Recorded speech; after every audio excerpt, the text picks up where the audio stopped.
Okay, Assalamualaikum and a very good morning. I hope you are well and still safe at your home and keep studying.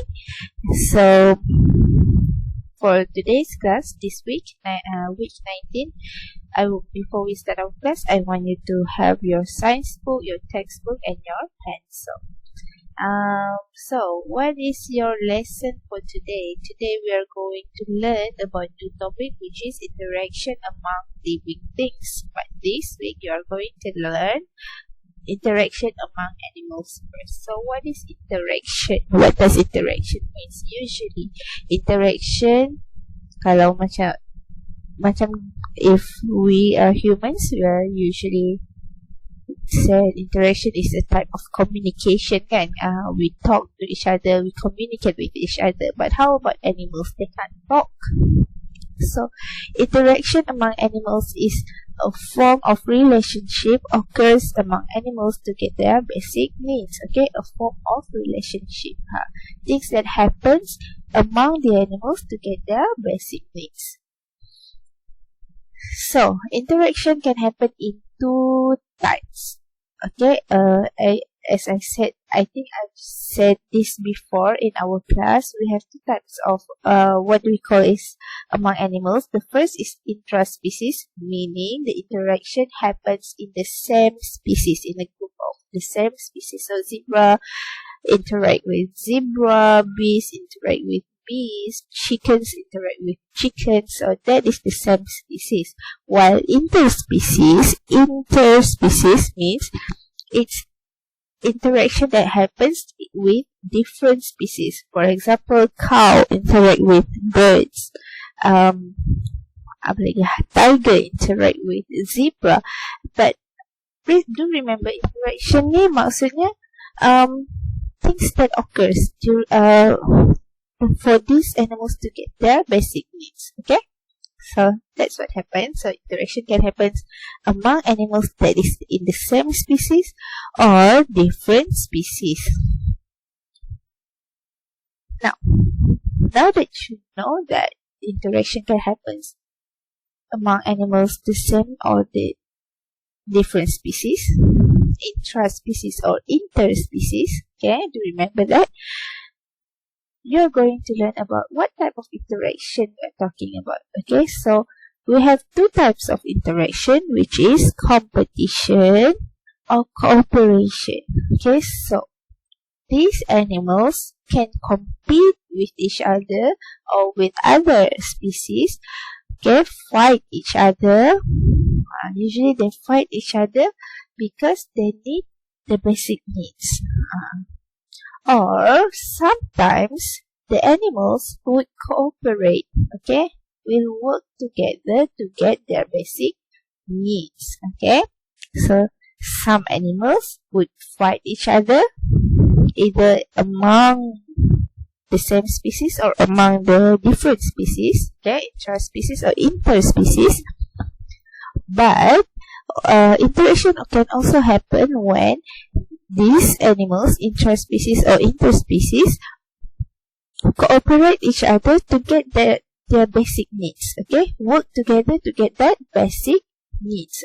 Do you remember what are basic needs? It's food, water, shelter. Okay, shelter, tempat tinggal. Okay, so these types of interaction. Okay, so you have competition and cooperation. Competition means fighting with each other. Cooperation means work together. Now that you know about the interaction and what do we call intraspecies, what is intraspecies and interspecies, you need to know there are animals that living in solitary, means it lives alone. Dia suka bersendirian. And some animals love to move, to live in a groups. Okay, so they live and move together. Pergi mana-mana pun dia berkumpulan. Ada haiwan yang pergi mana-mana pun you can see it's alone. Okay. Okay, so you can see the example in the pictures I've given here. Okay, this is anchovies. So anchovies do live and move together. Okay. So that's it for today's lesson. It's very easy. And now it's question time. This question you need to write and answer in your science textbook. So I want you to try and answer this question after you listen to my video without looking at my notes, without looking at my at the textbook, from what you have listened and from what you have seen in my PowerPoint. I want you to try and answer the first question. What does interaction among animals mean? Apa maksud interaction among animals? I have talked about this just now. Okay, and then the next question, can you tell me what is intraspecies interactions and what is interspecies interaction? These are questions that I have just talked about, so please answer it in your science textbook. And then that's for the question. And for your activity time, okay, I don't want to spoon feeding you all the information, so I want you to do some searching.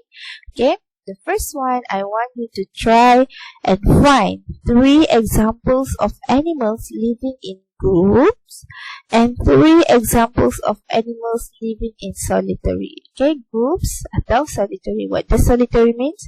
Alone. They live or move alone. And then try to find out the 2 advantages and 2 disadvantages of living in group. Cari 2 kebaikan dan keburukan tinggal di dalam secara berkumpulan.